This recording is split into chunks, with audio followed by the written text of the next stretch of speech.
गणना अध्याय 12। मिरियम तथा अहरोन का असंतोष।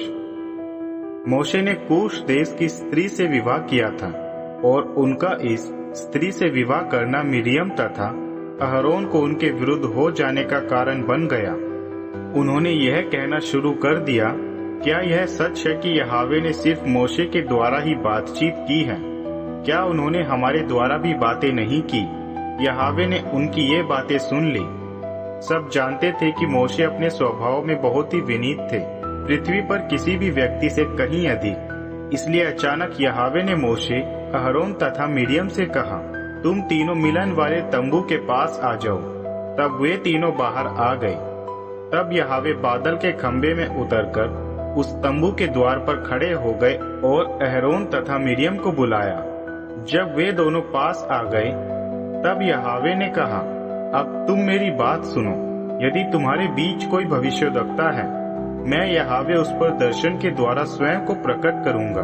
मैं स्वप्न में उससे बातचीत करना सही समझूंगा, किंतु मेरे सेवक मोशे के साथ नहीं। मेरे सारे परिवार में वही विश्वास योग्य है।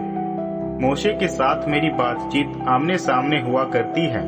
इतना ही नहीं, हमारी बातचीत में कुछ भी गुप्त नहीं होता है और ना पहेली के समान।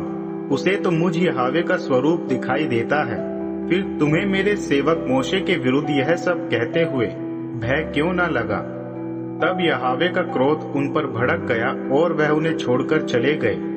जब तंबू के ऊपर का वह बादल गायब हो गया, तब उन्होंने देखा कि मिरियम कोढ़ से भरकर हिम के समान सफेद हो चुकी थी।